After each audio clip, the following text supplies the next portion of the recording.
Hello, everyone. Do I have your attention? Awesome. How's everyone feeling?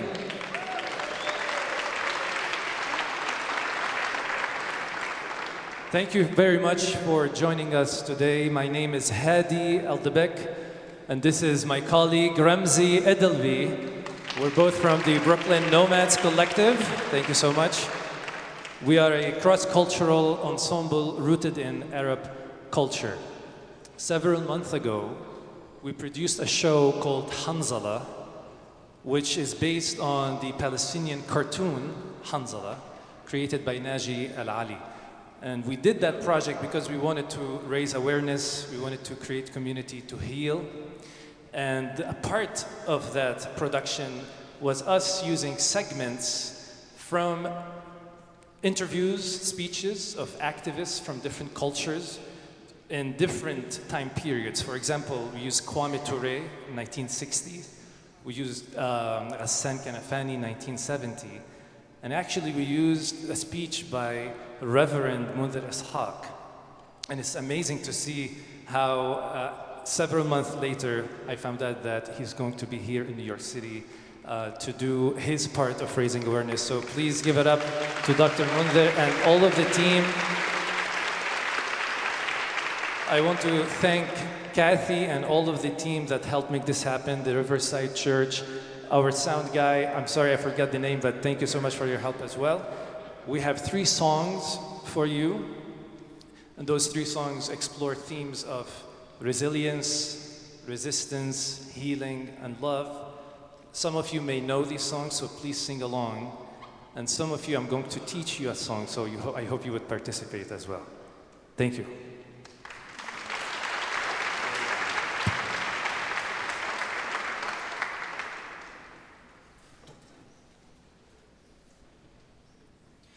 This first song is called Asfour. It's set in a dialogue between a newly escaped bird and a young girl.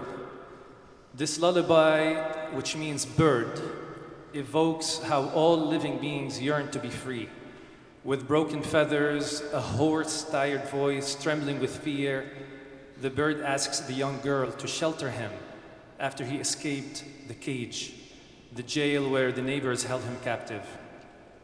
The young girl encourages the bird to look to the edges of the horizon, to gaze at the open sky again, to imagine flying in the forest in an act of liberation.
نزلت ع خده دمعة وجناحاته متكي وتهدى بالأرض وقال بدي امشي وما في.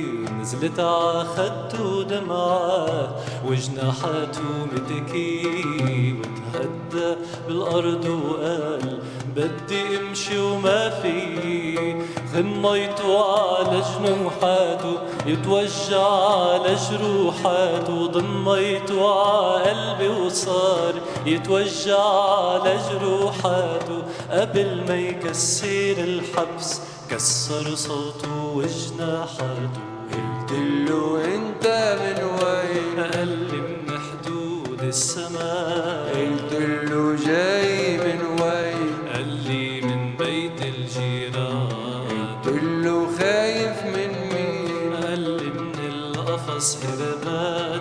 قلتله ريشاتك وين؟ قال لي فرفضها الزمان. عصفور طل من الشباك قال لي يا نونو خبيني عندك خبيني داخلك يا نونو. خبيني عندك خبيني داخلك يا نونو.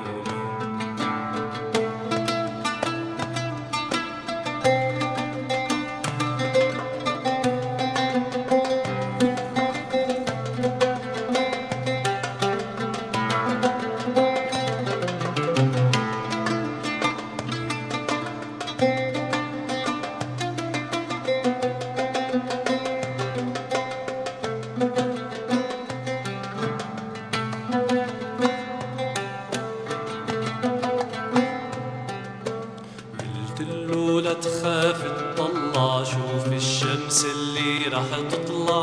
وطلع على الغاب وشاف أمواج الحرية بتلمع. قلت له لا تخاف تطلع شوف الشمس اللي رح تطلع. وطلع على الغاب وشاف أمواج الحرية بتلمع. شاف جوانح عم بترفرف من خلف بواب العلي. شاف جوانح عم بترفرف من خلف بواب العلي. وشاف الغابة عم بتحلق على جوانح الحرية. قلتله انت من وين؟ قال لي من حدود السماء. قلتله جاي من وين؟ قال لي من بيت الجيران. قلتله خايف من مين؟ قال لي من القفص هربان. قلتله ريشاتك وين؟ قال لي فرفضها الزمان. عصفور طل من الشباك قال لي يا نونو خبيني عندك خبيني داخلك يا نونو. خبيني عندك خبيني داخلك يا نونو. خبيني عندك خبيني داخلك يا نونو.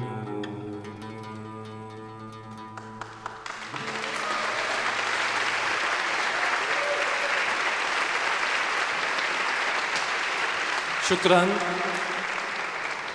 The next piece is a lament in which the Palestinian tells their mother that we have so much love for our liberation, for our people, for our land, for our freedom.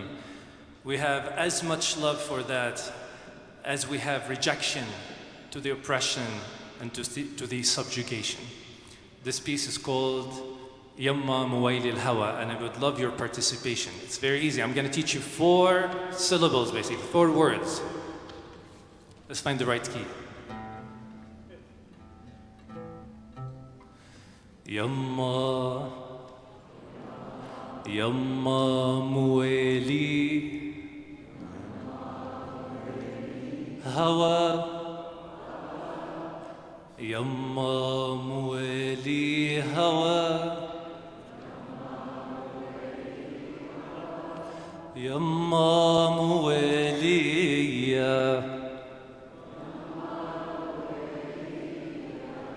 يما موالي الهوى يما موالية يما موالي الهوى Beautiful. So you take care of that part, I'll do the rest.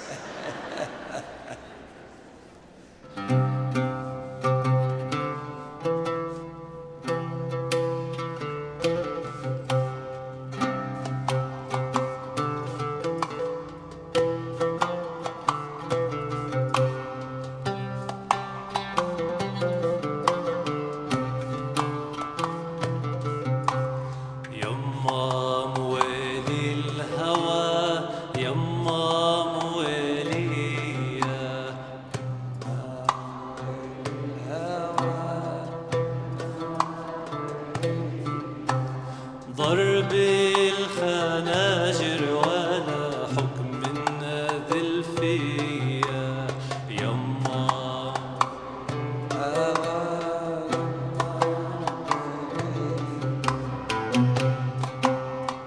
الهوى يما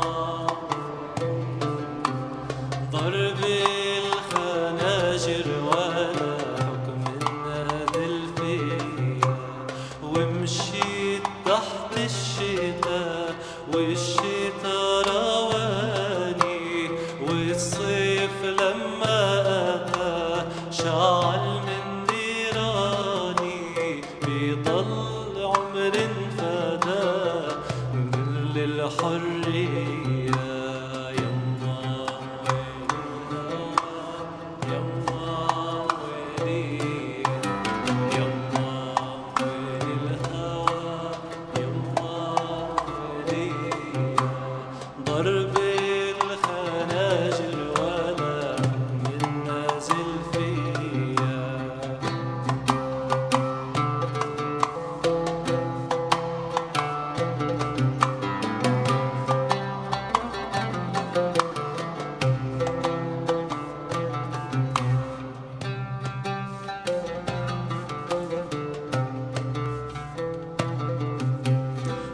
بارودة الجبل أعلى من العالي مفتاح درب الأمل والأمل برجالي بينا يا بطل بفتك في عيني يما وين الهوى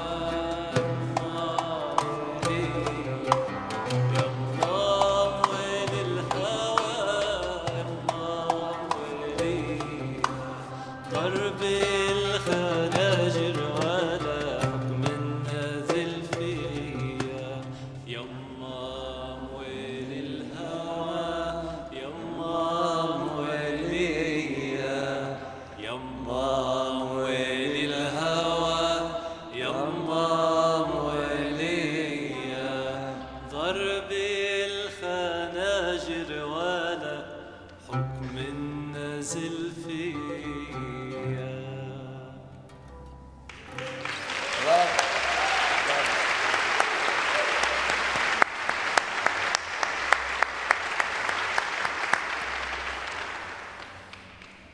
Our last piece is called Samadu Ughalabu, which translates to They Resisted and Triumphed. It's a local playful Lebanese tune by Ziad Rahbani to honor those who remain steadfast in their conviction to their principles and in their homes. It celebrates their eventual victory. Rahbani speaks of the masses who have nothing left to lose, having survived the destruction caused by their occupiers, whether financially or with military might, as they persevere and resist. Samadu Ghalab.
حرس السلطان انسحبوا، تجار المال هربوا، حرس السلطان انسحبوا، بقيوا جماعة وسطوا طيبين، على نياتهم صمدوا غلبوا، تجار المال هربوا، حرس السلطان انسحبوا، تجار المال هربوا، حرس السلطان انسحبوا، بقيوا جماعة وسطوا طيبين، على نياتهم صمدوا غلبوا.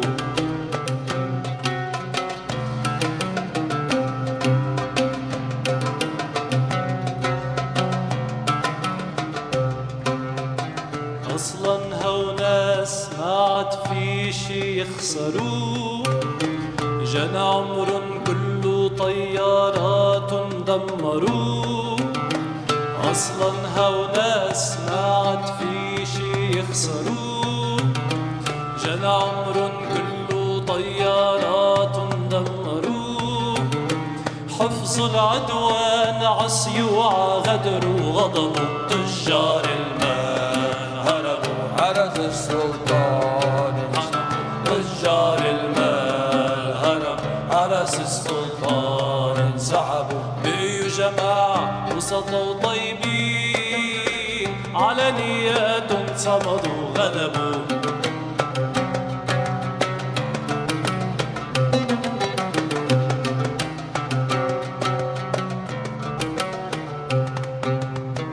لو ما هالناس ما كان في وطن ولا بلاد، ولادن ماتوا حتى يبقى عنا أولاد. لو ما هالناس ما كان في وطن ولا بلاد، ولادن ماتوا حتى يبقى عنا أولاد. زهر يا شباب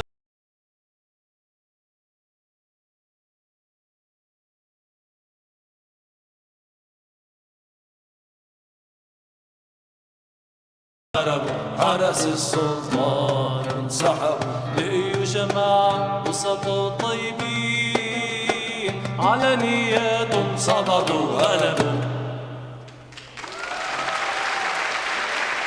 Thank you so much.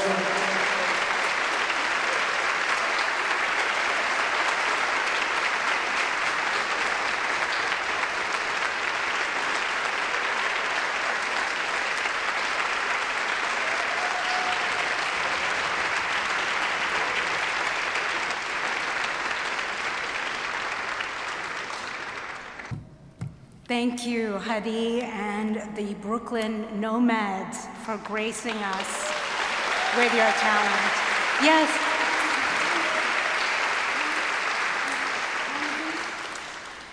Ramzi, did I say your name right?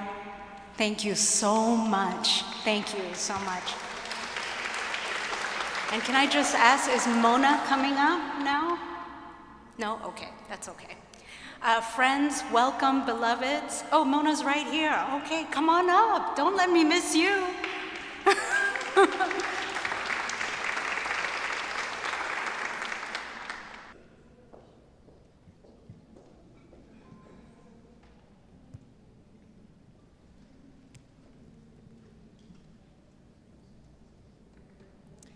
مساء الخير. Good evening, everyone.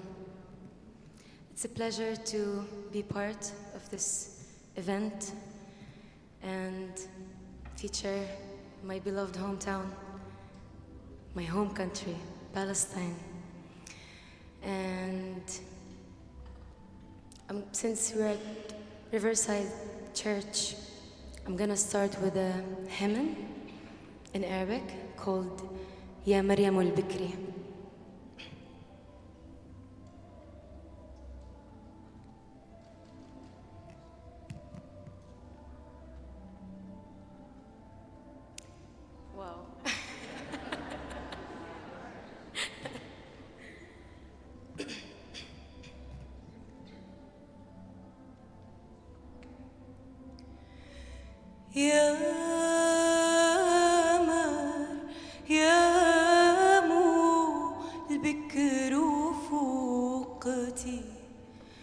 الشمس والقمر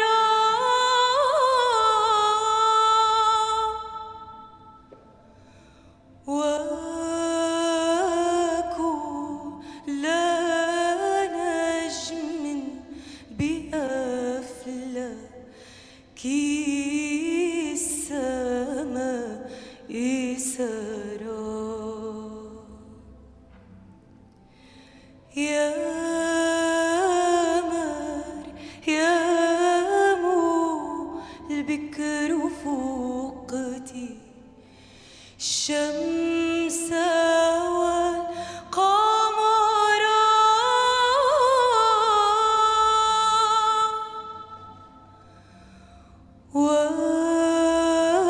وكل نجم بأفلاك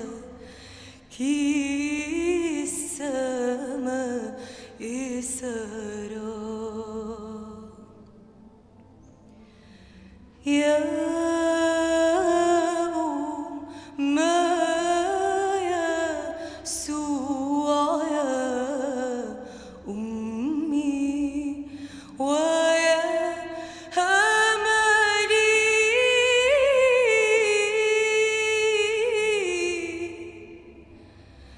لا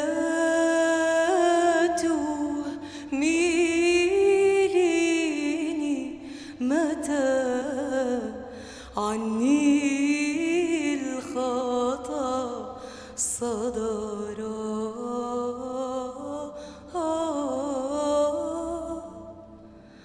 لا تهمليني متى عني الخطأ صدر يا نجمة الصبح شاي في معبدنا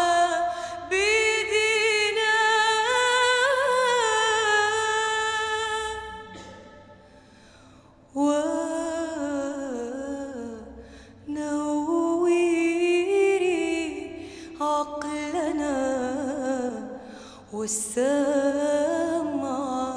والبصر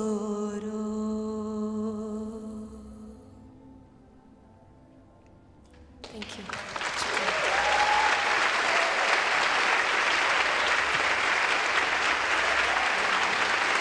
Thank you. شكرا. شكرا. How many people here speak Arabic? Okay, that's good. Are you familiar with the song Motini? I'm gonna do it, I'm gonna perform it. And for the non-Arabic speakers, Motini means my hometown. It's the unofficial Palestinian anthem. It's not the official one, but it represents our struggle, it represents our story, the scenery of the beautiful Palestinian villages all across the country, from the river to the sea. And please, if you know the song, please sing along.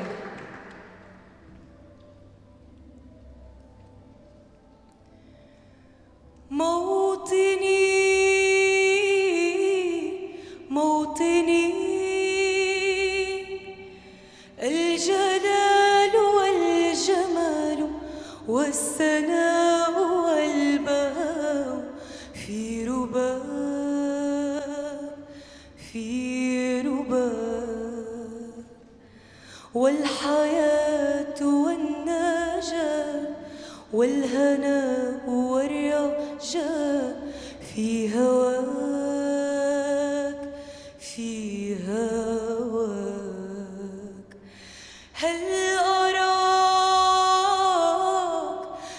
أراك سالما منعما وغانما مكرما سالما منعما وغانما مكرما هل أراك في علاك تبلغ سماك تبلغ سماك موطني موطني موطني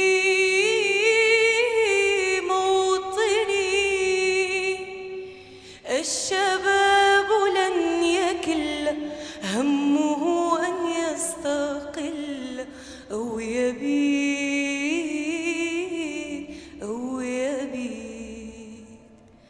نستقي من الرعدة ولن نكون للعدة كالعبيد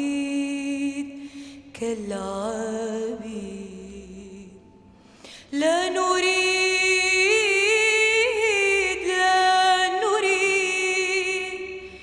ذلنا المؤبدا وعيشنا المنكدا ذلنا المؤبدا وعيشنا المنكدا لا نريد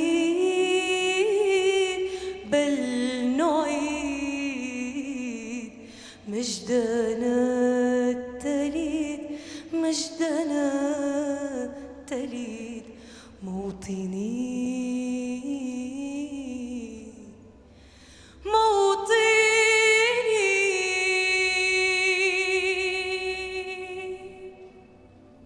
شكرا. Thank you. Thank you. Thank you. All thanks to Hadi Dibek and Ramzi Edelvi. And I am Muna Miari. Thank you so much.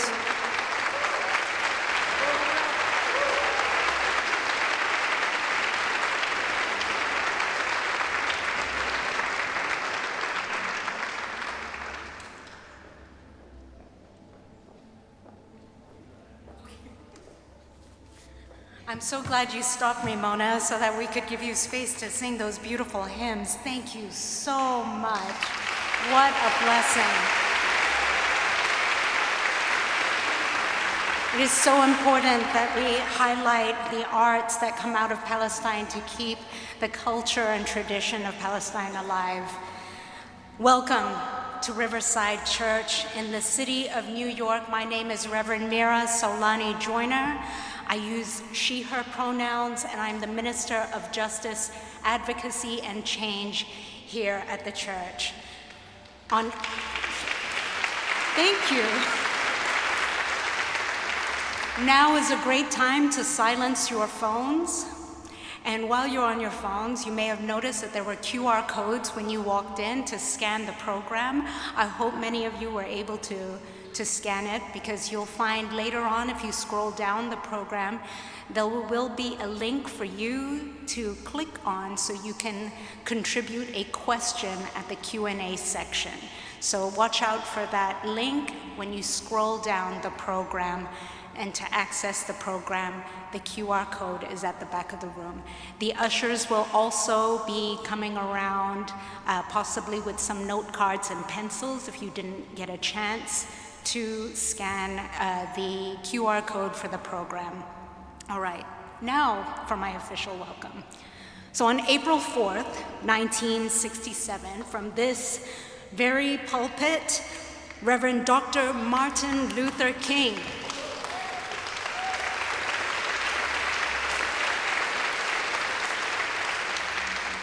Reverend Dr. Martin Luther King Jr. delivered his transformative speech Beyond Vietnam, a time to break silence.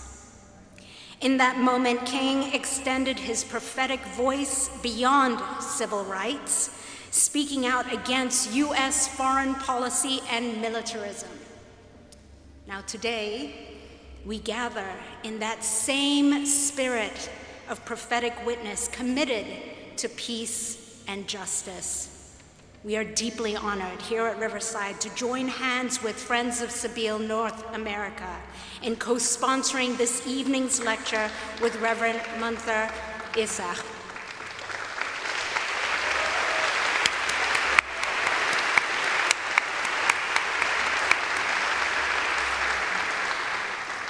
The Riverside Church has long been a beacon of peace advocating for justice, and standing firm against war. We believe that truly loving our neighbors means recognizing the inherent dignity of every person as a child of God, entitled to the opportunity to thrive. This flourishing is denied under the apartheid conditions faced by the Palestinian people and is further endangered by the continued funding of the war in Gaza.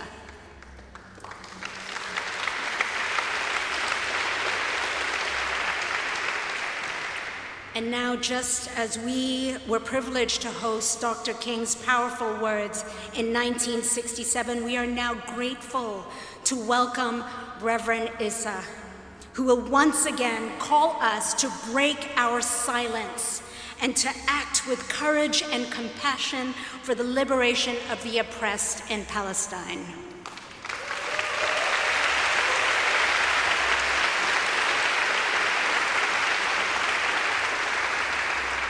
And now, beloveds, will you join me in prayer? Creator God, known by so many names by your children across this vast earth, we gather here with all that we are: mind, body, heart, history, and experience. We give thanks for your presence in every part of our lives and in the spaces between us. Open our hearts and minds this evening to hear what we need to hear, to be challenged in the ways we need to be challenged, and to respond with the radical love you call us to embody. Help us to discern what love in action looks like in response to the message we are about to receive, and grant us the courage to act in ways that glorify you and bring us closer to your kingdom on earth. Bless this time together, we pray, in your many names. Amen. And now I will introduce my dear friend, Minister Connor Foley.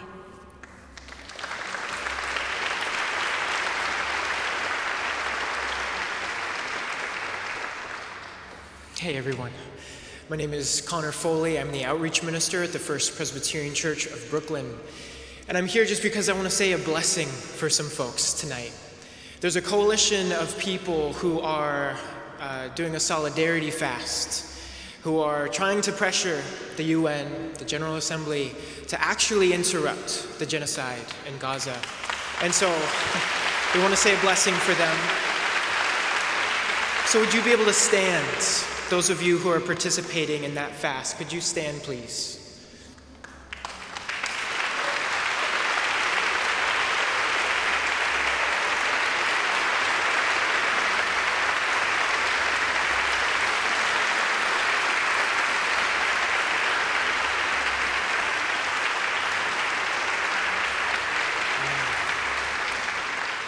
So could we all extend our hands towards them and those that they represent so that we can multiply this blessing?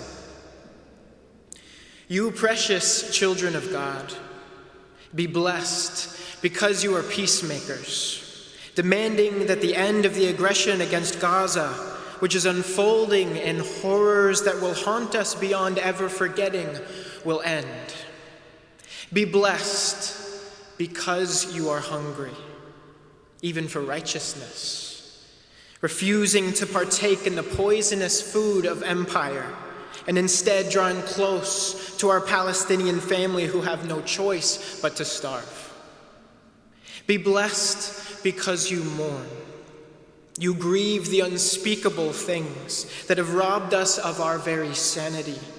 Yet you have held on to your hearts and your faith because the love in you is greater than the hatred and violence of this world. Be blessed because you are merciful, giving yourselves to a vision of liberation in which all are free, in which everyone has enough, in which all supremacies dissolve into friendship. God bless each of you in this small moment that we exist in together and forever. May God grant you strength. May your food be justice. May your war of peace be won. May the bloodshed end, and may Palestine be free. Amen.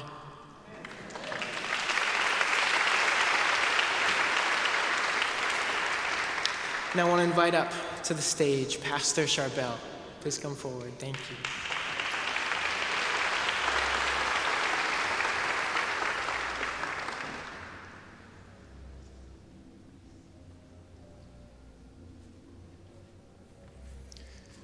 Good evening, everyone. Assalamu ma'akum. Peace be with you. My name is Charbel Zghaib. I'm the pastor of Salam Arabic Church in Brooklyn, and I am originally from Beirut, Lebanon. I bring greetings on behalf of my colleague, Reverend Khadr Khaliliya, who couldn't be with us today. He, along with Reverend Mira, has given me the wonderful opportunity to be here with you tonight. Today I have the honor of introducing a remarkable voice for peace and justice, Reverend Munther Isaac.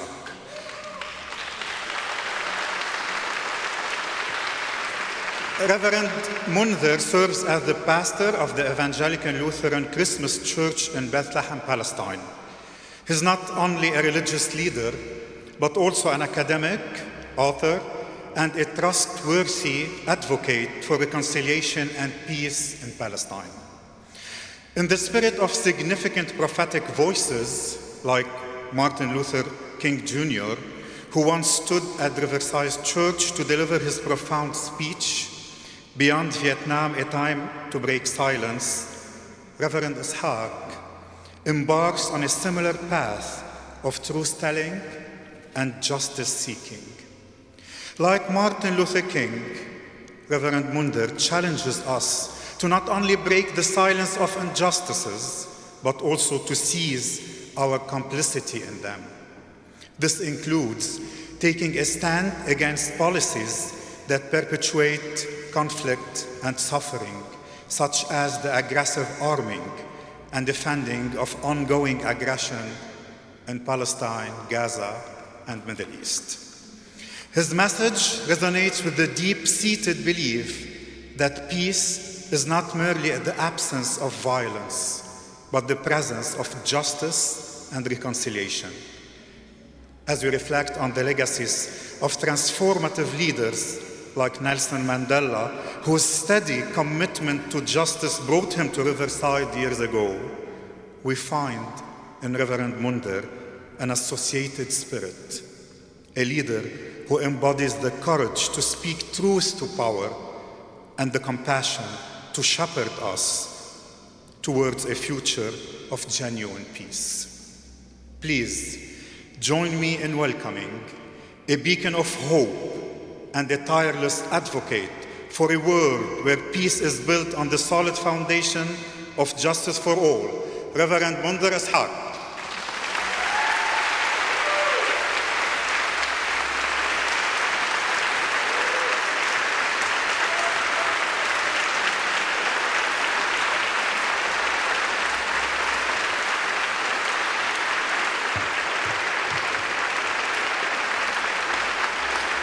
Thank you.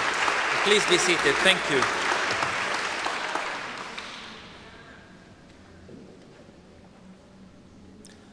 What a humbling experience to be on this pulpit this evening. I'm grateful for the opportunity, and I'm humbled by it at the same time. I would like to begin by quoting the words of Jesus. Blessed are those who hunger and thirst for righteousness, for justice, for they shall be satisfied. Blessed are those who mourn, for they shall be comforted. We come with this thirst and hunger for justice, for righteousness, hoping to be satisfied. And we come with those in Gaza in mind, those who are mourning, hoping and pleading that they will be comforted. I truly wish I was here in different circumstances, We are broken by the continuation of this genocide more than 10 months after it had started. I'm troubled that we have to continue to call just for a ceasefire 10 months after this war of genocide has broken. And in fact, it feels that we're not simply calling for a ceasefire, we're calling for the world to humanize the people of Gaza, to humanize Palestinians.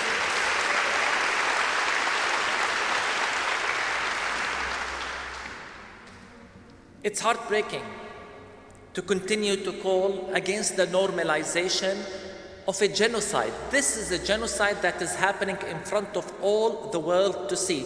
No one can claim we did not know.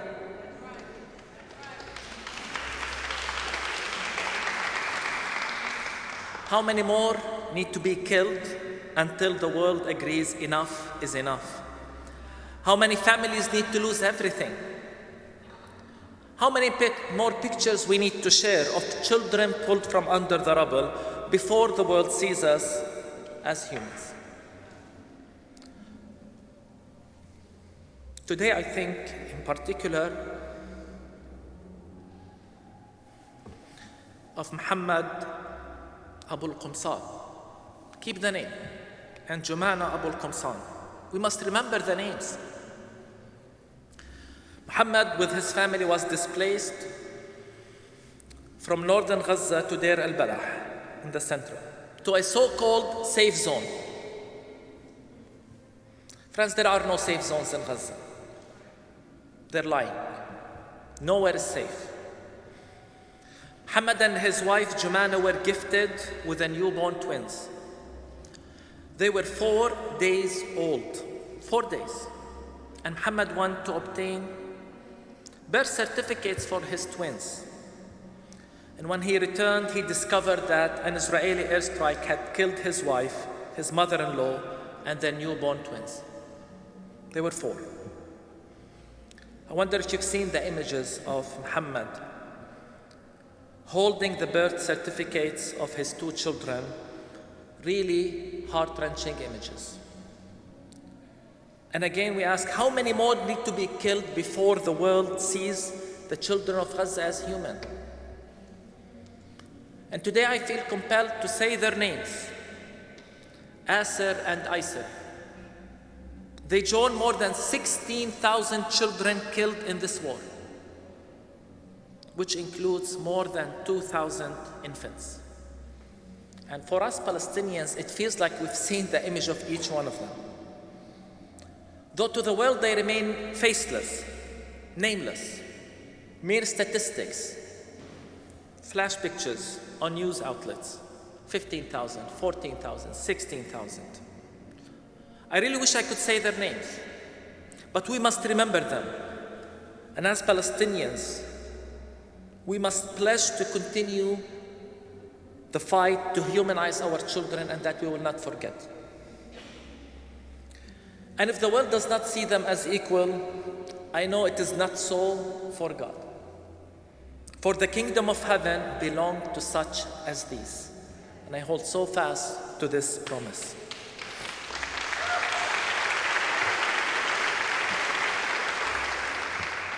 Friends, let's be clear. This is a genocide. There should not be a dispute about what is happening in Gaza. This is a genocide in which both the victims and those committing it are broadcasting live images, and the world is still deliberating. And as I said, no one can claim they did not know. No one can claim we wish we knew the severity of the actions. And that's why we will continue to say as Palestinians, your apologies after the genocide will not be accepted.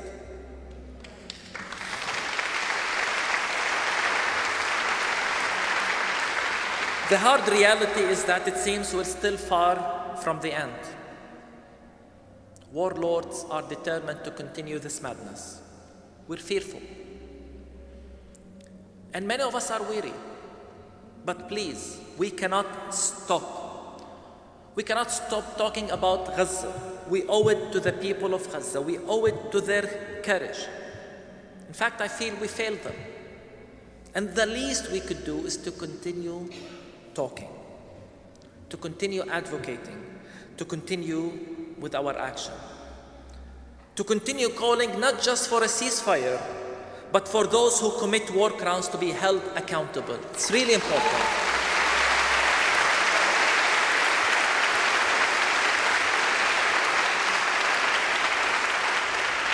We live in a world in which those who commit war crimes are welcomed like heroes in the Congress of the Empire.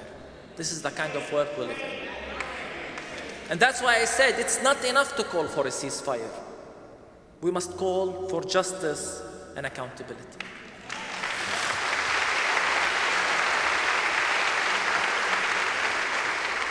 Friends, I come to the United States with a message from the Palestinian people, the Palestinian Church. It's a message, it's a call to the American people, to faith leaders, and in particular to the American church. And my first point is worth repeating over and over and over, namely that this war did not start on October 7th.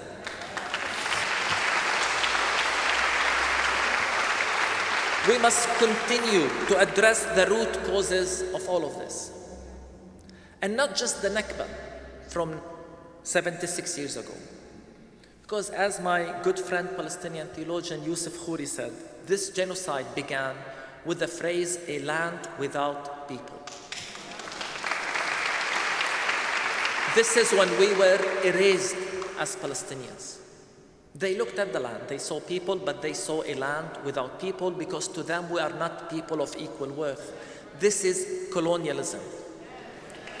And today, we must say it clearly. We must recognize Israel as a settler colonial entity. I hope I'm not saying anything controversial here.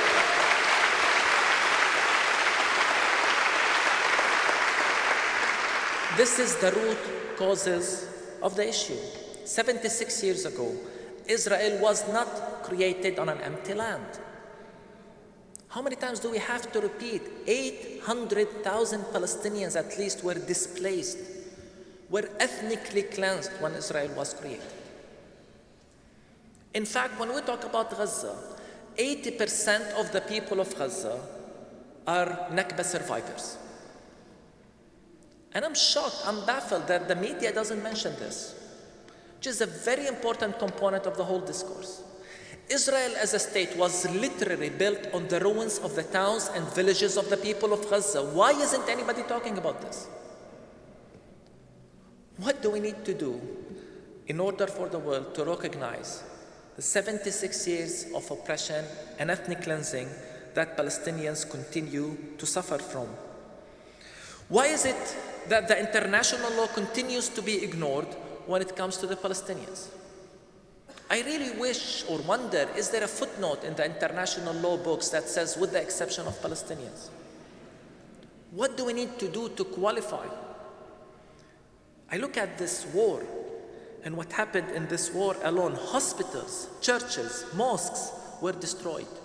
Does anything matter about the human rights? Do they matter? Why isn't anybody talking about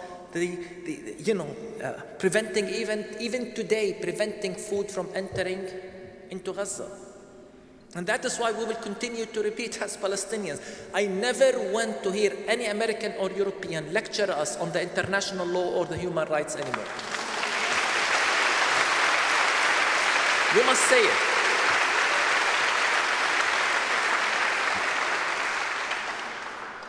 Why isn't anybody talking about apartheid in Palestine? Why aren't we naming apartheid?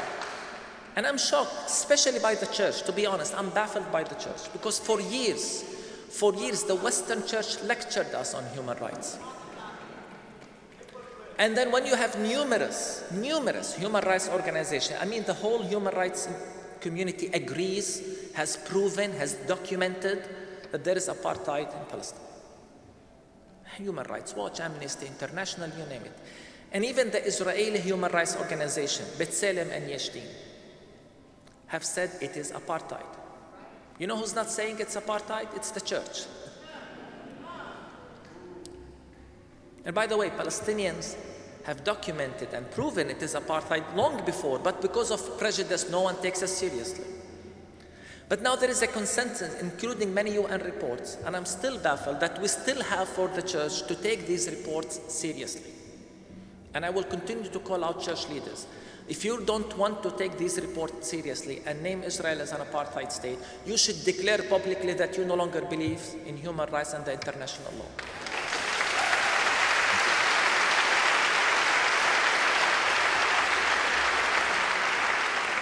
And I continue to be shocked how someone like the great late Desmond Tutu is celebrated all over the world for his activism. Yet when he says there is apartheid in Palestine, everyone ignores him. Why? Why? So I must ask again, are we less human? Because this war has confirmed to us that many in the West do not see us as equal. The whole world stopped, and I mean stopped, at the wake of October 7th. And I hope we all agree that killing families in their home or kidnapping children is wrong. It's evil, it must be condemned. I hope we all agree.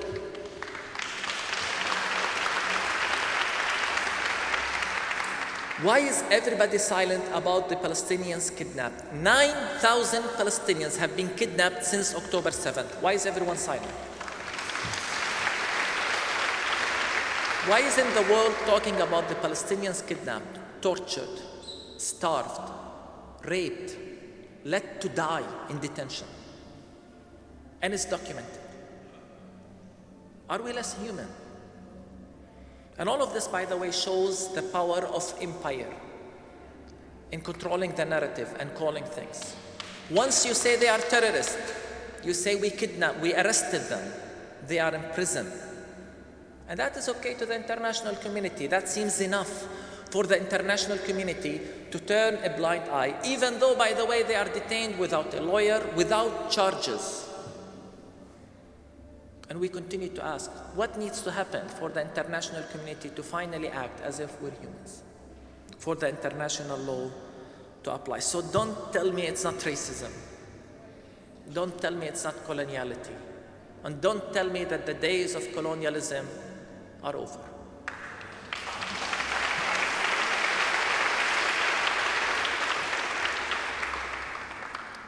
If my first point was this war did not start on October 7th, my second point is that the American church is complicit in all of this.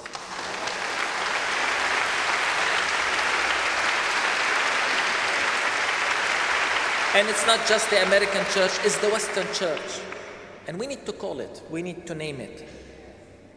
Theology played a role from the beginning. I just mentioned the phrase, a land without people. We associate that term with Zionism. Let me remind you that Christian Zionists said this before Jewish Zionists. Christian Zionism predates Jewish Zionism. In fact, Christian Zionists are far more in number than Jewish Zionists. For 76 years, we've watched the Bible weaponized against us, the Palestinians. For 76 years, we had to listen to theologies and lectures and talks and videos celebrating God's faithfulness to the Jewish people, even though that faithfulness meant the Nakba and the displacement of Palestinians. For 76 years, we had to hear the phrase, Jews return to their land. A phrase that is echoed and repeated in all church traditions. A phrase that displaces us as Palestinians, makes us immediately the strangers in our own land because someone else is now returning to their land. This is the kind of discourse that was imposed on us as Palestinians. And by the way, when Palestinians say this is our land, we're not making a political statement. This is not a statement in a political dispute. When we say our land, we mean this is land we've owned and farmed and inherited for generations upon generations upon generations upon generations. You have to understand. We're deeply rooted in this land. This is what we mean when we say this is our land. Yet somehow we have to continue to hear, and not just hear, but this has been imposed on us. Friends, colonialism needed a pretext, and theology served that purpose, providing the pretext of whether it's fulfillment of prophecy, Jewish return to their land, the restoration of the Jewish people, and you name it. And in that process, they imposed their beliefs on the Palestinians, which by the way shocks me that the very same people who always claim and boast about religious freedoms are imposing their religious beliefs on someone else. And I want to ask, are you listening to yourselves? I truly want to ask these questions. Are you listening to yourselves in terms of what you are asking Palestinians to accept?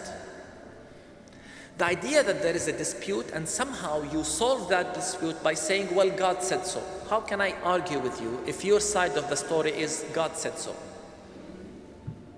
Or even worse, when you say, God gave me the land, how can I talk with you? Or God gave them the land.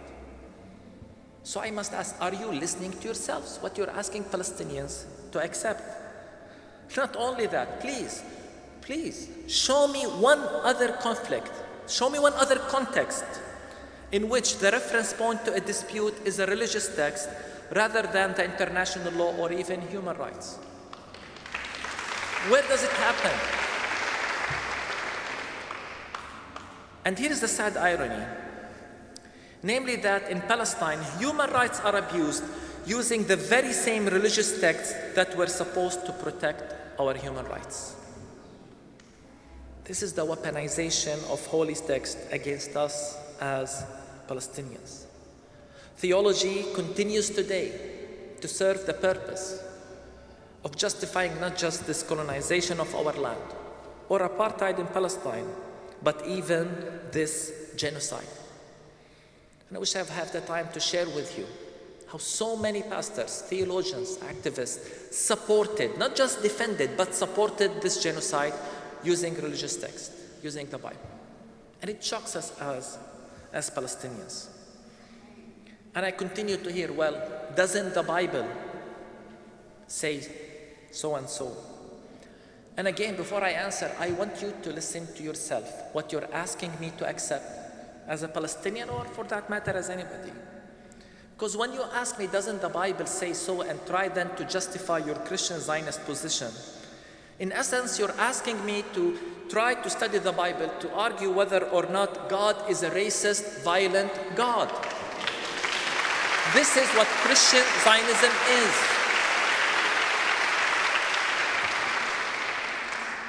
A God of supremacy. A God who favors people based on their nationality or even DNA. A God who does not mind ethnically cleansing people to give room for new ones. And then you ask me, doesn't the Bible say so and so? And I must ask again, are you listening to yourselves? This is what has been echoed and repeated over and over and over in many church circles. And now we're being asked to even accept that God is a God of a genocide. In fact, some pastors, actually he's now in the Congress, who was a pastor before he was in the Congress. I wouldn't even say his name. And who went to seminaries, suggested that we should get it over with quickly with Gaza using the example of Hiroshima and Nagasaki. And it makes us wonder, what Jesus are you reading? Honestly, what Jesus are you reading? Does the ethic of Jesus matter in these circumstances? And it's really hard for us, from the Middle East in particular, to understand this obsession with war and violence in the American church and American context. The fact that this man cites Hiroshima and Nagasaki as good examples in this day shocks me.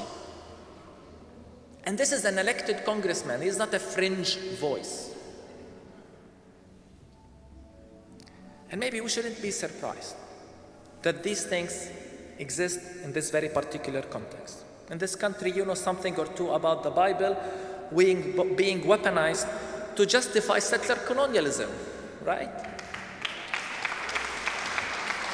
Maybe we shouldn't be surprised that a country with a history of settler colonialism is supporting a settler colonial state today.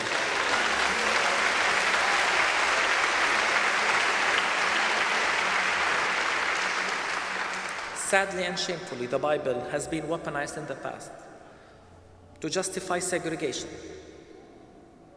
It has been misused to justify slavery. In South Africa, it was abused to justify apartheid. In May, I had the honor of visiting South Africa, of walking in the shoes of our heroes of faith there, learning from their feet, under their feet. And I preached in churches and I spoke at seminaries, universities, and they would tell me, this is the pulpit from which the first sermon on apartheid was preached. And I spoke in a university and they said, this is where the first theology of apartheid was written. And I couldn't help but ask, how does anybody read the Bible and conclude apartheid? In the same way today, we as Palestinian Christians can't help but ask, how does anybody read the Bible, read about Jesus, the embodiment of love, of mercy and compassion, and conclude Christian Zionism? Just show me how. And you know, someone once said, in the beginning, God created us in His own image, and since then, we've been returning the favor. And I think today, many reflect their own supremacy and prejudice on the character of God. This is what's happening. And if this war has taught us anything, it's that it's not only the Christian Zionists who are complicit, because so many in the mainline tradition as well shocked us with their positions, and I mean shocked us. Many told us this is a war of self-defense. In fact, some churches said Israel has the sacred duty to defend itself. And of course, we as Palestinians continue to wonder, do we ever get the right to defend ourselves, to defend our lands? And by the way, I say this as someone who's deeply committed to creative nonviolent resistance. But the question must be asked. The question must be asked. Why is it that when one group defends itself or commits violence, it's self-defense, when another people commits violence, it's terrorism? Again, this is the power of empire in dictating the terms. We must call it out. And of course, we will continue to ask, how is the colonizer defending itself from the colonized? And how is the killing of 16,000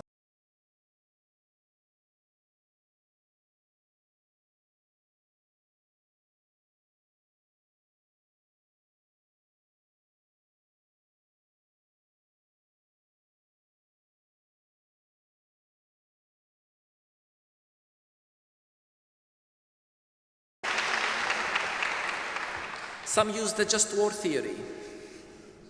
The just war theory is yet one more articulation of the logic of might, of the logic of empire, a convenient way the empire uses to justify its expansion and colonialism on the expense of the vulnerable. And then we call it a just war.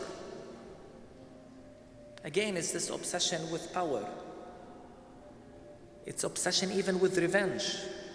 It's theological supremacy. To decide and to give it to yourself to decide on whether a war or just or it's not just.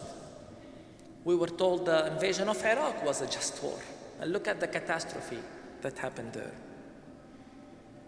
And for those who use the just war theory, what you have in essence done is that you have called the killing of 16,000 children and more the justice of God. Can we accept that? This is not the Jesus way. And again, the obsession with war in the US and the American church continues to shock me. What about the ethics of Jesus? And why is it in America that you always think that the way to solve problems is yet another war?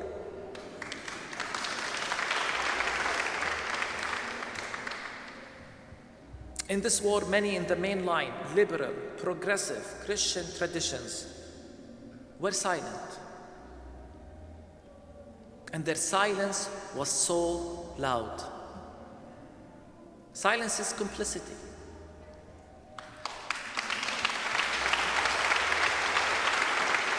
If we are silent about an injustice that happens at our doorsteps and say nothing and do nothing, what we're saying in essence is that we approve this violence. We approve this injustice. And what you're even saying is that we don't care because God does not care. That's why I continue to say this silence was so loud. A silence that told us Palestinians that God does not care about our misery and suffering. This is the sin of apathy, of indifference that has plagued the church in many circles. The sin of seeing injustice literally at our doorsteps and doing nothing or saying nothing. And many times, in many ways, the church did not say nothing because they simply wanted to avoid controversy. We were told it's a controversial topic. We shouldn't talk about it. In other words, they chose comfort. They chose comfort over confronting injustice. This is a comfortable church that cares more about avoiding controversy more than it cares about justice. Imagine if Jesus walked on earth avoiding controversy. Yet somehow the disciples of Jesus have managed to create a theology and a reality in which all they can do in the face of injustice is pray for peace and make a statement.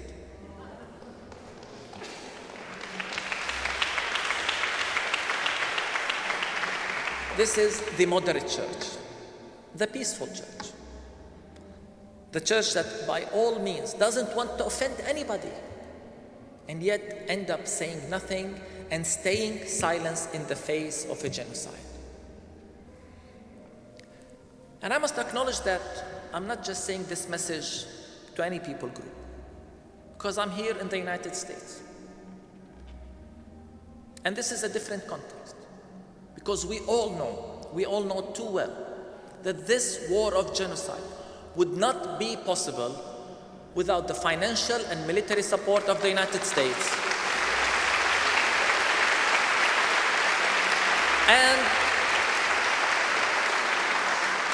And without the political cover of the United States.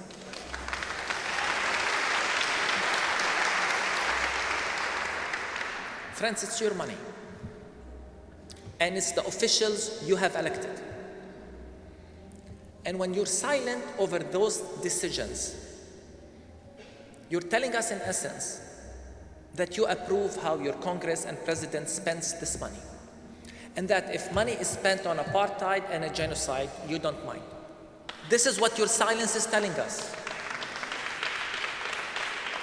And it's telling us that when your politicians that you have elected vote to continue this war of genocide, that you have no problem with it, that you actually support that decision.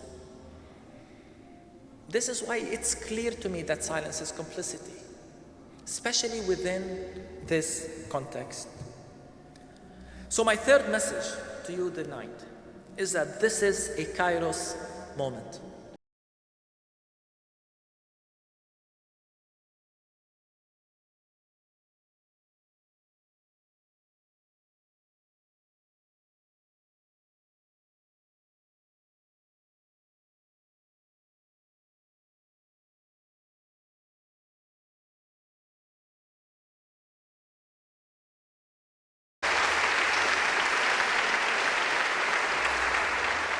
This is a Kairos moment that demands prophetic courage.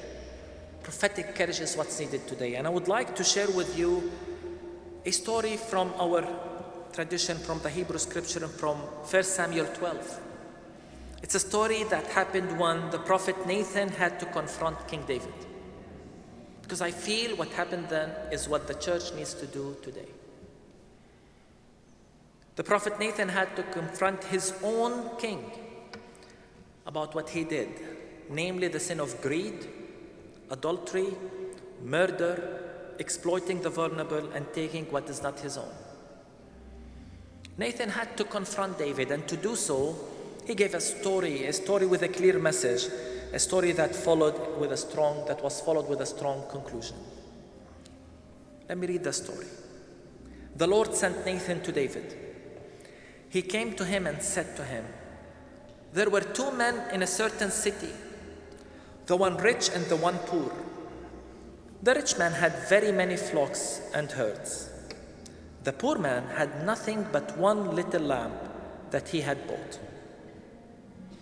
The poor man has brought it up, the lamb, grew it up with him and with his children. The lamb used to eat of his meager fare and drink from his cup and lie in his bosom. It was like a daughter to him.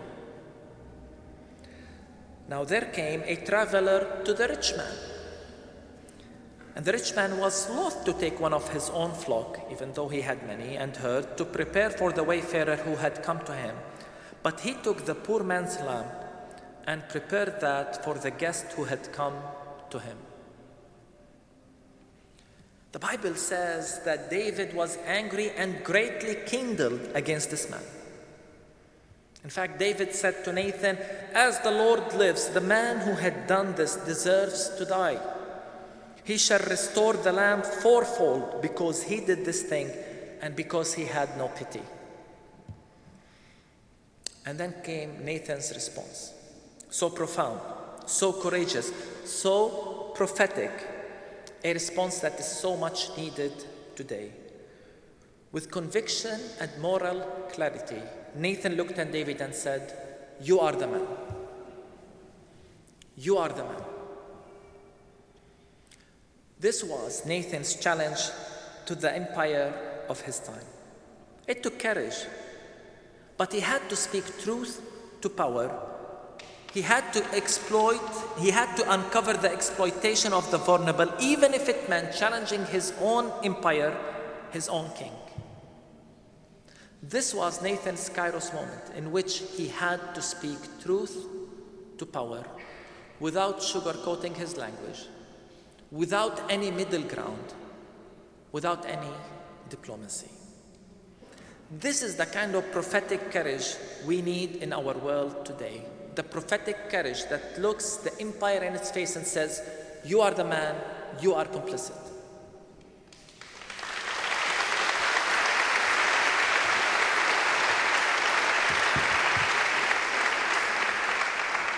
Friend, this is not the time for diplomacy. We need to discern the moment, the urgency of the situation of what's happening.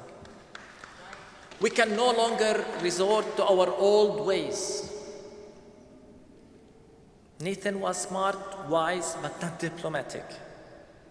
He had to do it this way. He didn't rationalize the position of David. He didn't make a statement in which he told us to see both sides of the story.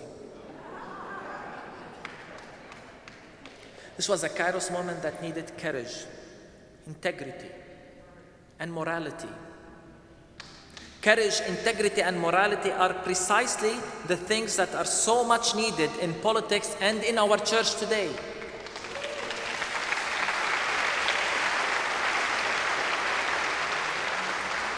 I say this because over the years, I've had the opportunity to meet many politicians, many diplomats, many church leaders.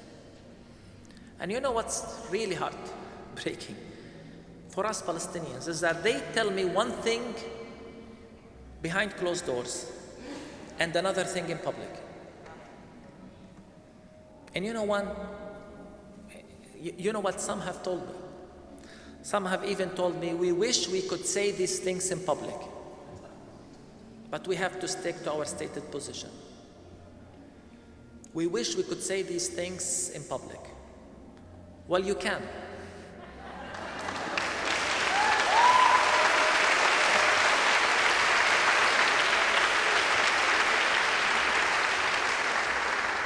You can say these things. You chose not to.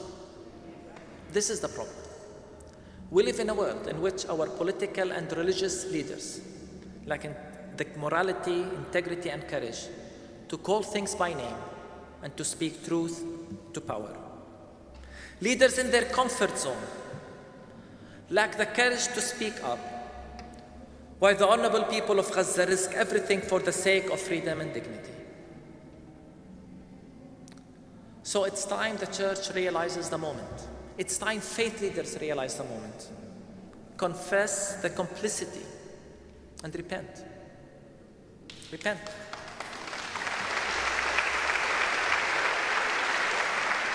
Repent from the militarization of religion. Repent from the obsession of the logic of might and pride and expansion, the logic of empire. Acknowledge the presence of empire today. And acknowledge the complicity of the religious institution with the empire.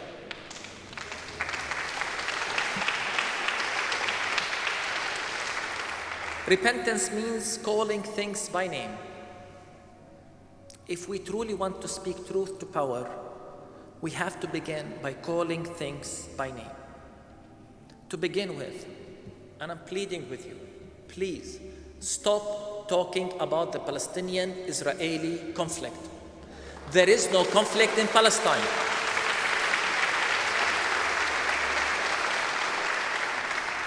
We live under apartheid. We live under colonialism, settler colonialism that continues to displace us as Palestinians. We will continue to not just miss the point, but change the facts, distort the facts when we talk about a conflict, as if there are two sides who can get along. And friends, I want you to understand how insulting it is to us Palestinians, especially when we are literally under the boot of someone else, stepping on our neck, and you're lecturing us on peace and reconciliation. This is not what we want to hear about.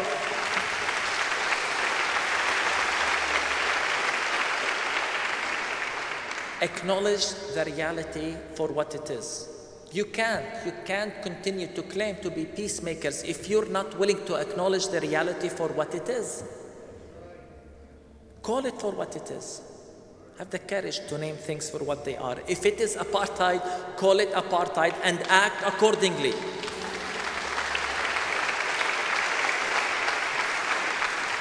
Leaders and architects of apartheid cannot be celebrated in the Congress. We need to call things by their name. And we need to call Zionism for what it truly is. And again, this is no longer the time for the middle ground, for both sides of the equation. We must acknowledge Zionism, and for that matter, Christian Zionism for what it truly is, a system of supremacy. Zionism is racism. Call it for what it is.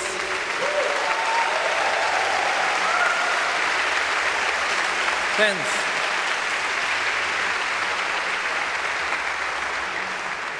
for those who are challenged by such a statement, I invite you to go and read the report of Bethlehem, which showed that what we have in the land is a system, and I quote, of Jewish supremacy from the river to the sea, end quote. And in this country, everyone is, there is a controversy about the term from the river to the sea. I wish people who claim to be offended by that are as appalled by the report that talks about the systematic dehumanization of Palestinians from the river to the sea. The hypocrisy, the ultimate hypocrisy behind those claims. If you think it's offensive to say this about Zionism, please, I plead with you, read the nation-state law. And it's another thing that shocks me that not many people are talking about. Voted by the Israeli parliament, the Knesset. The nation-state law states, and I quote, "The right to exercise national self-determination in Israel is unique to the Jewish people only." I mean, if this is not supremacy, what is? Or read the statement of the current Israeli government coalition in January of 2023 upon coming to power, when they stated, "The Jewish people have an exclusive right on all the land." I mean, can you imagine the uproar if a Palestinian leader declared that Palestinians or Arabs or Muslims have an exclusive right on all the land? Can you imagine what will happen? Yet somehow this is normalized. And that's why I call people of faith to call things for what they are. If it is not us who are speaking, then who will? Calling Zionism for what it is must acknowledge what Zionism has done on the ground, not just what it stated. They told us what they will do, and then they did it over the years. They have colonized our land, ethnically cleansed Palestinians, continue with a system that pushes Palestinians outside of their land and homes and force them out. A system of apartheid. To my Christian siblings, I ask, since Zionism is colonialism and ethnic cleansing and apartheid, can you put the name Christian before all of that? For that matter, can we really put the name Jewish before all of that? That's why I'm very grateful for the courage, moral clarity, and simplicity of groups like Jewish Voice for Peace.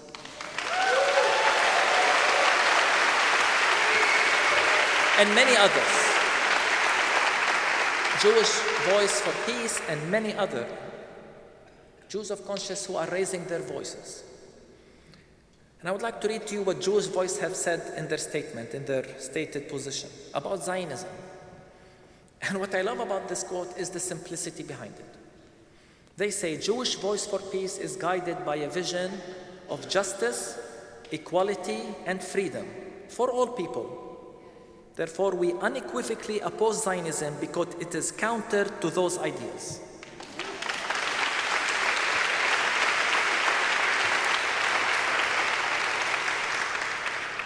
Again, I love the simplicity. We stand for justice, equality, and freedom for all people. Therefore, we oppose Zionism because it's counter to all of the above. It's very simple. It's very direct. I wish Christians had the same courage to call things out like this.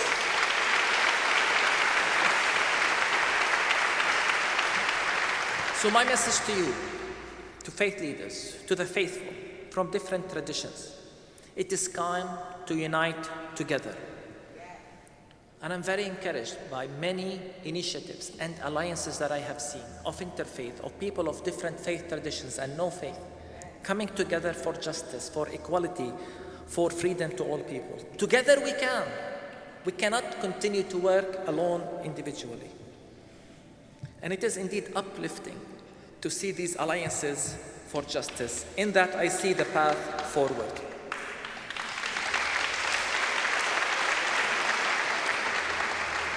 And to those new alliances that are forming, the message must be clear. And as I said, we can no longer resort to old ways. Begin by calling things by name, I urge you. And then realize what the demands are. For as I said, if it wasn't for the funding and the political cover of the United States, Israel would not be able to do what it's doing in Gaza today and in Palestine.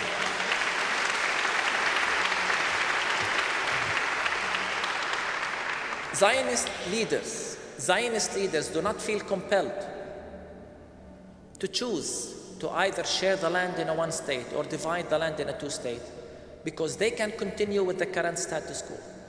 For they know too well, no one's holding them accountable, and they know too well they don't have to pay the bill.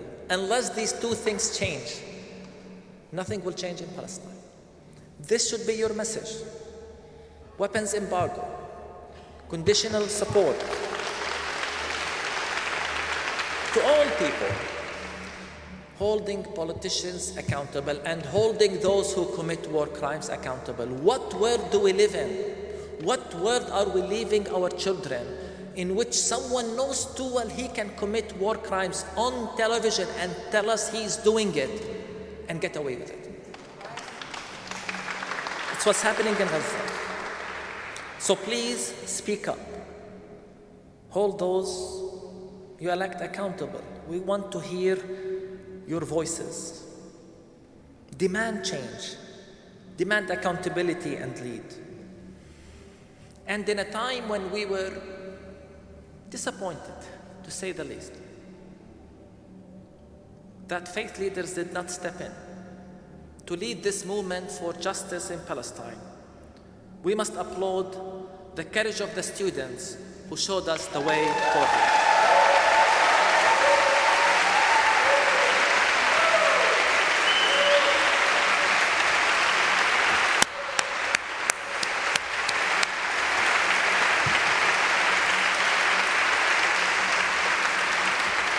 Those students actually really give us hope. What's happening in universities in the United States and in many countries around the world is truly powerful and unprecedented when it comes to what's happening in Palestine. And let's remember, in history, universities always mobilized for change, and in the past, university students have always been on the right side of history. That's why I'm encouraged. But it's not only that they've always been on the right side of history, they have always been resisted. This is why politicians today are trembling in fear because of your movement. The world that sings of freedom of self-expression, now we see it trembling and shaking. They even send security forces to suppress these demonstrations. They're responding with violence, with force. It is not just hypocrisy itself. It is fear and the realization that this is the beginning of the end.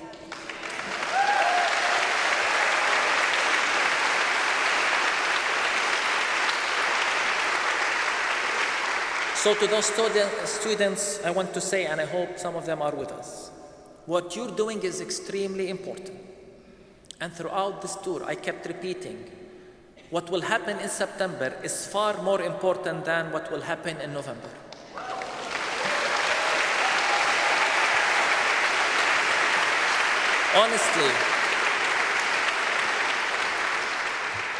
Honestly, I could care less who's elected in November. It's a machine that will continue to run. What matters most is the demand of the grassroots, the demands of the people. And I hope that in September, those courageous students will go again for their encampments and lead with integrity, courage, and morality. This will make a change.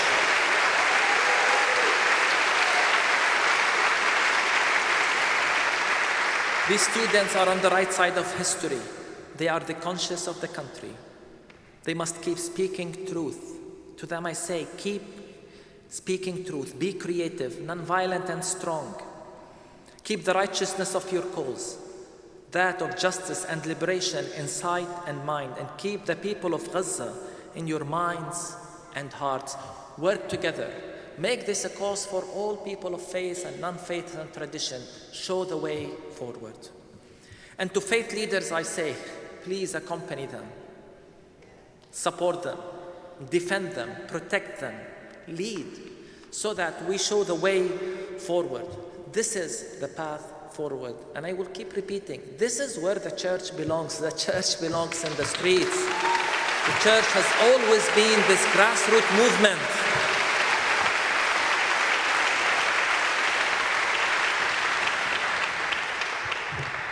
In conclusion, I say, it has been 10 months, 10 brutal months, 10 difficult months. We cannot stop. We must not stop talking about Gaza, demonstrating, pleading, doing whatever it takes for this war to end. And it's not just for this war to end, to hold those who commit war crimes accountable. We cannot stop. We owe it to Gaza. We owe it to the children of Gaza. It seems we failed them. It's hard. That's why we cannot stop. Today we must think and salute our heroes in Gaza.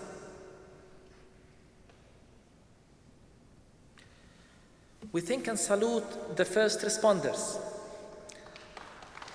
the journalists,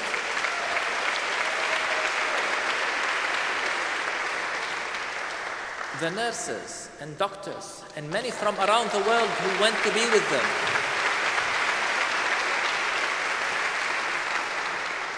all of these and many others have literally sacrificed their lives to save lives. I think of the biblical reference. The world was not worthy of them. They are too honorable. We owe it to them.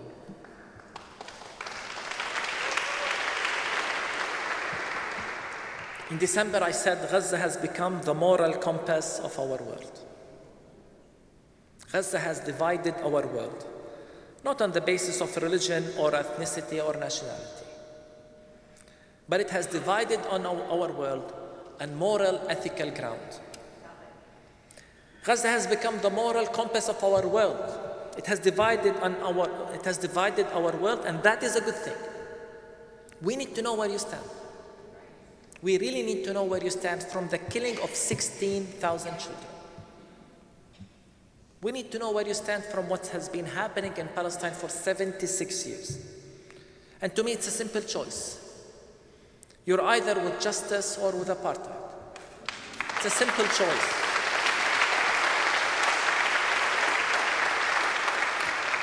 You can no longer play the middle ground. The moderate church is complicit in all of this. The neutral, peaceful church. And you know, we in the Christian tradition are actually good at this. We love to talk about peace and hide behind empty calls for peace. And in the Palestinian context, we hide behind the two-state solution. We think we made our role when we say, we made our part when we call for the two-state solution. This no longer works. We need to know where you stand. We need to know what language you use to describe the reality on the ground. This is a message to all of us, because I truly believe that it is our collective humanity that is at stake. For what future are we leaving our children if we give in to the idea that children can be massacred at such horrific rate, in such horrific manner, live on air? We are watching and can do nothing about it. It's about our humanity. What future are we leaving our children if we leave them a world in which people know they can commit war crimes and never be held accountable? That's why we cannot stop. It's not just about Gaza. It's much, much more than Gaza and Palestine.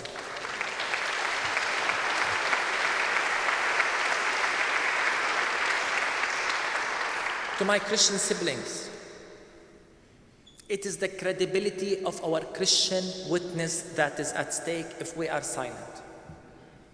We can't continue to claim to worship the God embodied in Jesus, the all-loving, all-compassionate, all-just God, while being silent about the genocide happening at our doorsteps. We can't. And we can't do it especially when the Bible is weaponized to justify all of this. We can't be silent. It's about our witness, and it's about on whether people can take us seriously. For many have been asking the question today, where was the church? You know, when horrible things happen, sometimes we ask, where was God, right? But this is not a hurricane or an earthquake. This is a tragedy committed by fellow human beings on fellow human beings. And when this happens, rather than blaming God or asking where was God, we must ask, where were the good people to stop this? And as a Christian minister, I must ask, where was the church? It's a question that many times have taunted me. And I remember the first time I asked this question was many years ago, when in my 20s I visited the Holocaust Museum in Jerusalem. This is not to compare suffering or context.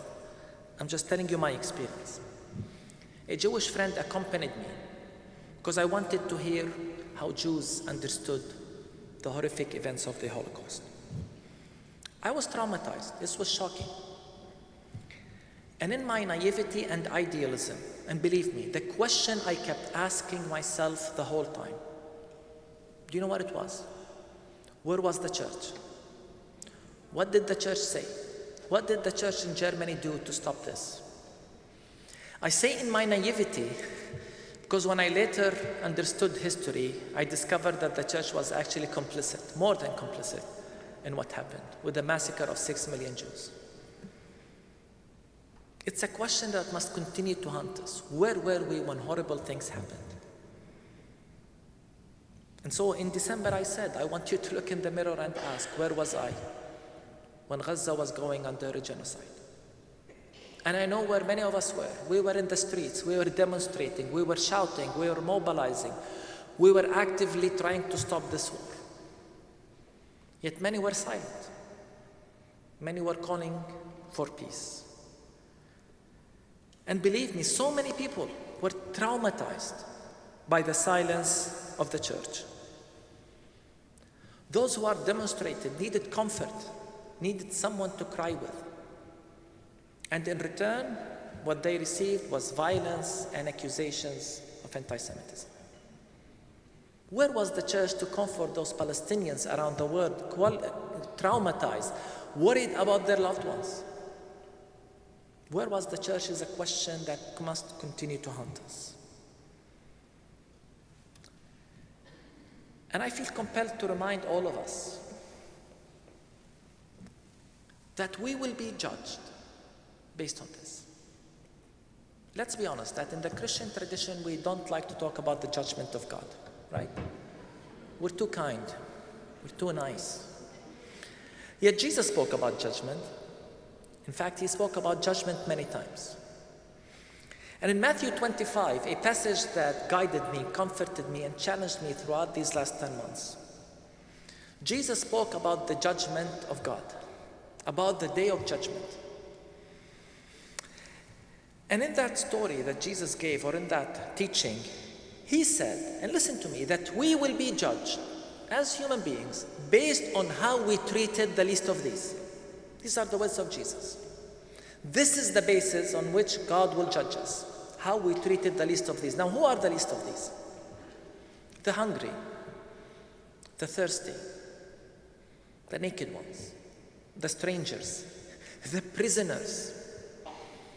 In other words, victims of structures of injustice. These are the least of these.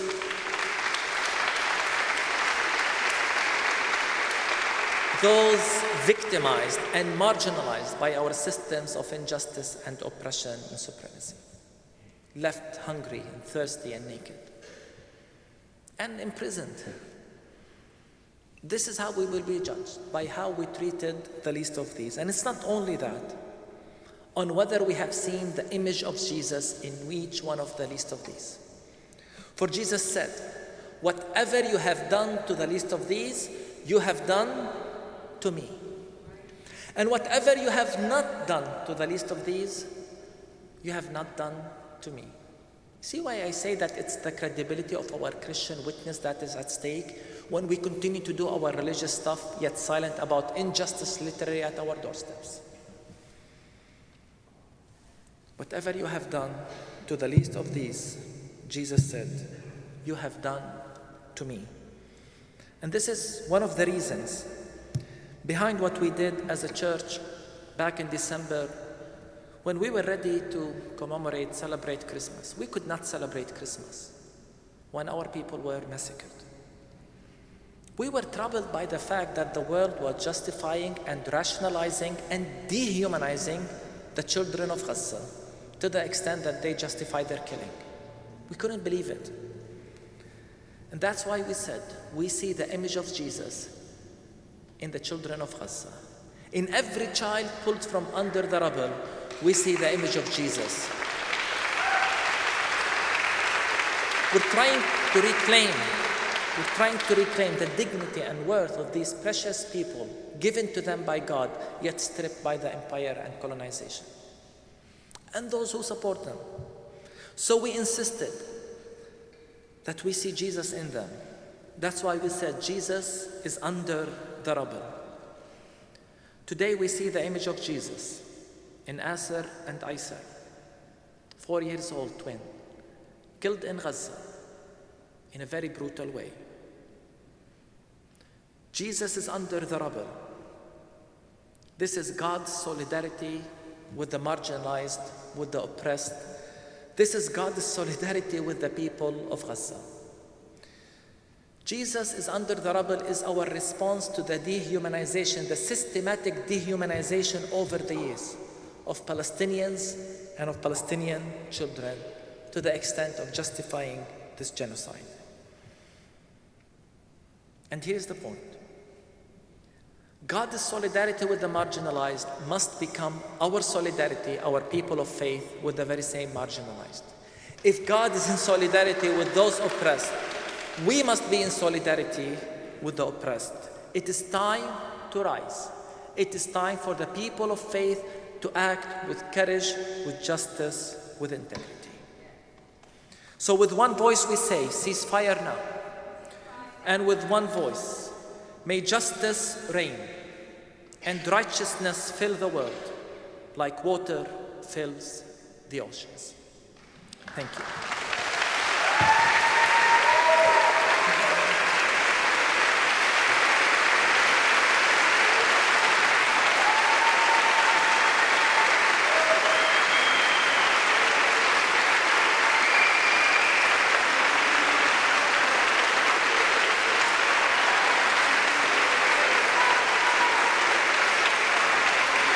Thank you. Thank you. To Gaza and to God.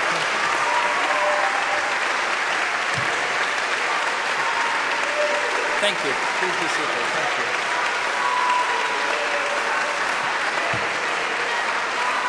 Beloveds,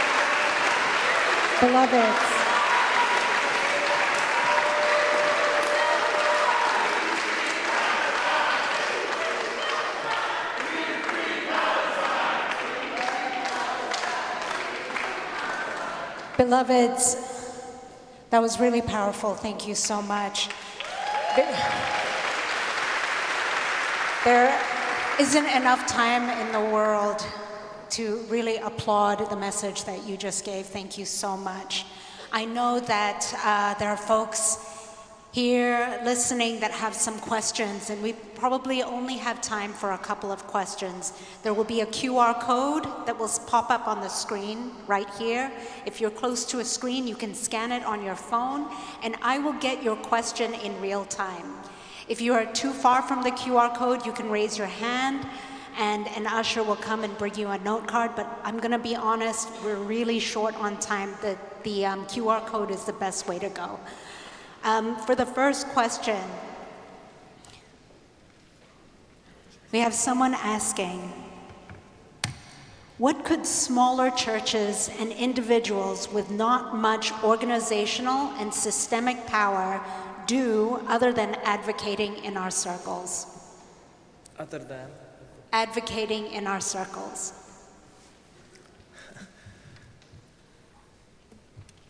You know, I remember once people asked me, what do we do? Our churches are not speaking. And I said, you need to look better.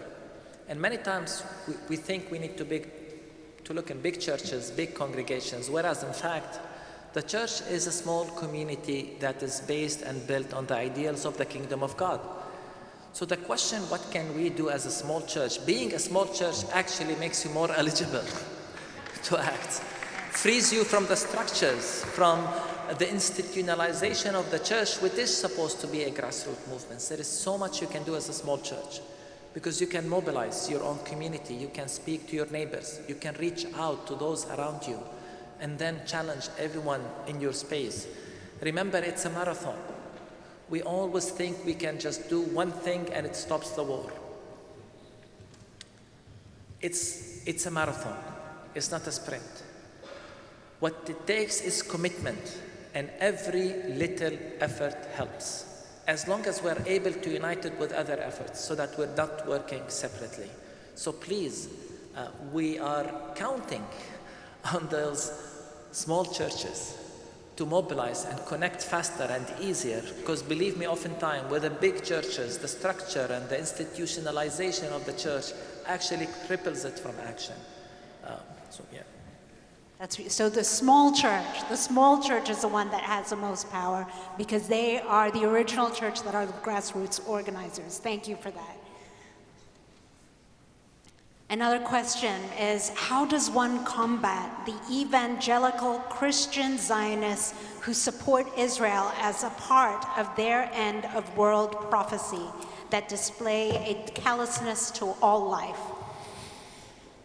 By engaging in a meaningful conversation with them. I have seen so many evangelicals change over my life.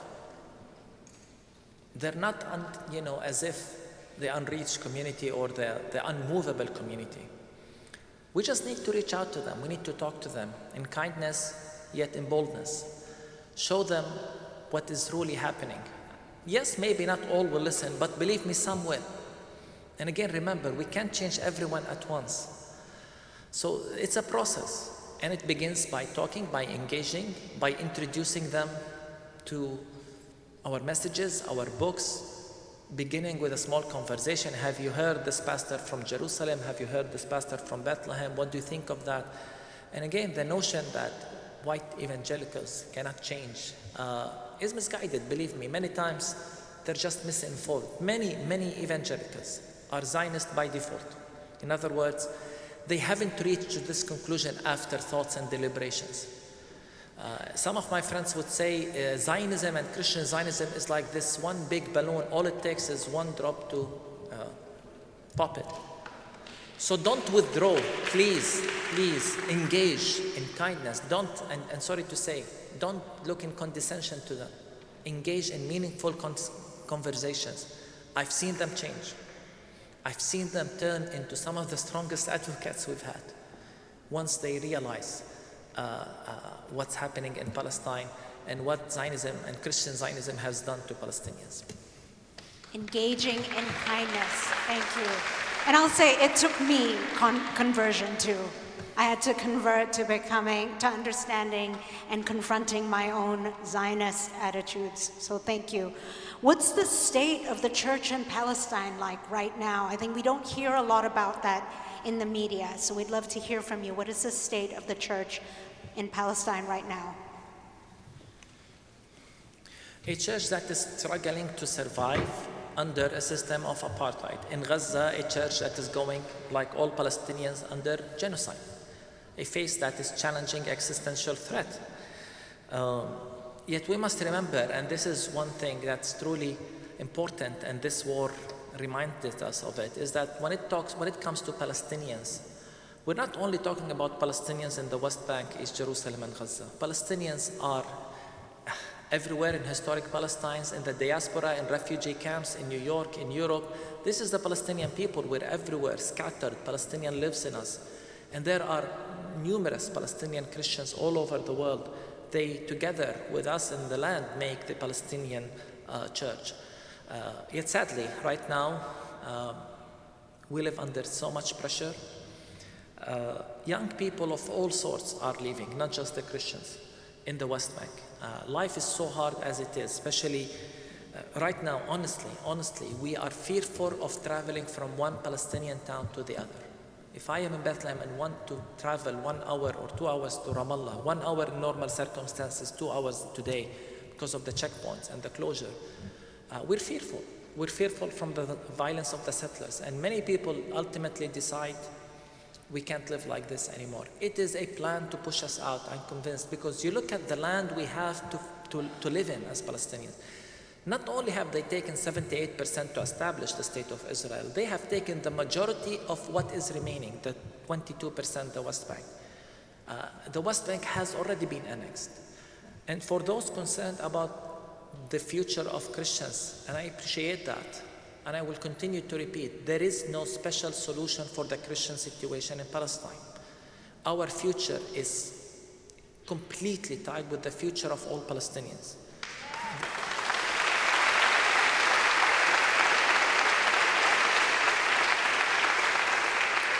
And as long as there is apartheid, I don't see, really, honestly, I don't see a future for the Palestinian church. Thank you so much. And I wish there are so many amazing questions here. I'll read a couple of them out just to have us meditate on them. I feel there are many flavors of Christian Zionists, many of them liberal. Do you agree? What has happened when you've debated Christian Zionists? Can you talk about the myth of that Americans are calling Israel a democracy?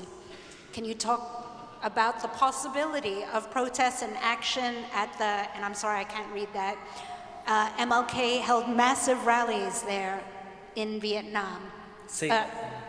Okay. Colombia President Shafiz has resigned.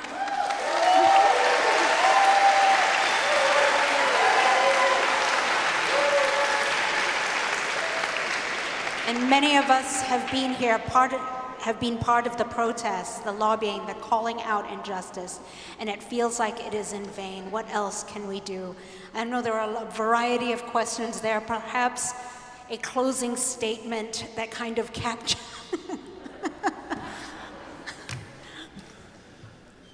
I hope people realize how insulting it is to rub it in our face that Israel is the only democracy in the Middle East when Israel is an apartheid state. Call it for what it is. I'm glad that the question mentioned the many forms of Christian Zionism. They all exist in different forms. I think I told the students in Union Seminary many times, I feel that many in the liberal camp look with condescension to others in the evangelical camp about their Christian Zionism, not realizing that elements of Christian Zionism also exist in the mainline liberal camp, all of which must be addressed. And to do so, please, here's my plea when we talk about Christian Zionism. We need to understand what Zionism is, as I have said. Don't create this mythical articulation of Zionism and Christian Zionism that you support in your book. Deal with Zionism for what it truly is, and then ask yourself, can we put the word Christian before this particular Zionism? I think I told someone I'm humbled and horrified to be put in the same sentence with Martin Luther King. Yet what shocks me is that we're still talking about war and peace. We're still talking about this obsession with militarization and weapons and violence as if it solves everything. It just shows me that many times we celebrate heroes like Martin Luther King, yet not walk in their path enough. Yes. We have Martin Luther King Day. Yet think, since Martin Luther King, how many wars did the United States lead and engage with? So doesn't really is this really how we honor the legacy of a great human being and Christian leader like Martin Luther King, when the same country in which he challenged and said these things is still engaging in wars and weapons and violence and horrifics like this? Every small victory is a step forward. So it's a marathon, and we need to build on every small way forward.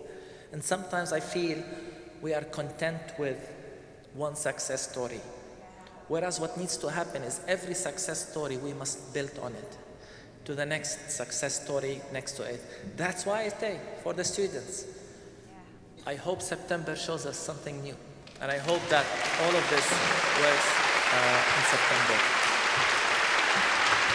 My final, if you ask for final word, I'm grateful for all the support. I'm grateful to see everywhere I've spoken, in churches or elsewhere, people of different faiths, Christian, Jews and Muslims and other faiths and no faiths come because Gaza has united many of us. We might think that what we're doing is not achieving results. We might feel helpless and hopeless. But as I keep saying, we cannot stop. And I hope that history will look back and remember small events like this. Remember small initiatives that you have done in the basements of mosques or churches or synagogues in which you began to initiate change until empire, colonialism, and apartheid is dismantled once and for all, not just in South Africa or other places, but in Palestine and in everywhere else. Thank you.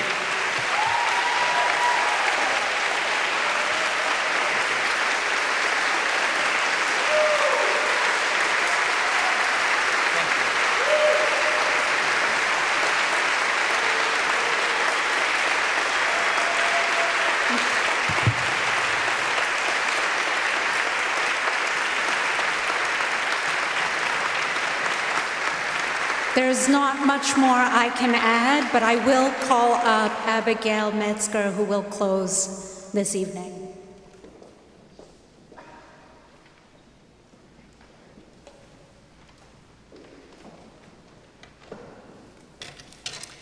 First off, I want to say on behalf of FOSNA, thank you so much for coming. And to tonight's sponsors, co-sponsors, Pax Christi New Jersey, the Fellowship of Reconciliation, the Palestinian Christian Alliance for Peace, we all say thank you. We'd also like to thank the Riverside Church for welcoming us into this magnificent, historic church. And our wonderful musicians, the Brooklyn Nomads and Mona Miari. And for those of you who do not know, FOSNA stands for Friends of Sabeel North America. Sabeel is an international organization founded by Palestinian Christians in the Holy Land.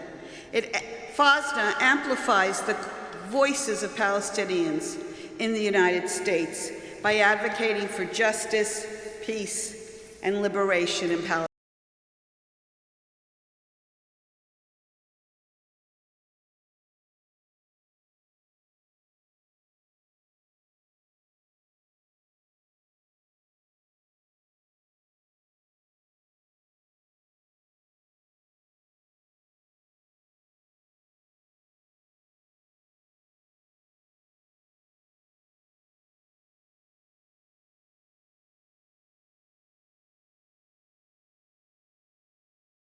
This letter will be issued early this fall as the students are returning to campus. We need to support them. They need to know that we have their backs. Both individuals and organizations can sign on. We also invite you to help support FOSNA's efforts. There's another QR code I think it's supposed to be on the screen, but also in your digital program, where you can support FOSNA and their efforts in advocating for programs throughout the country. And we are just launching a FOSNA New Jersey chapter, so there will be advocacy efforts for the New Jersey, New York area as well. So we look forward to you joining us as we work towards peace based on justice. Thank you.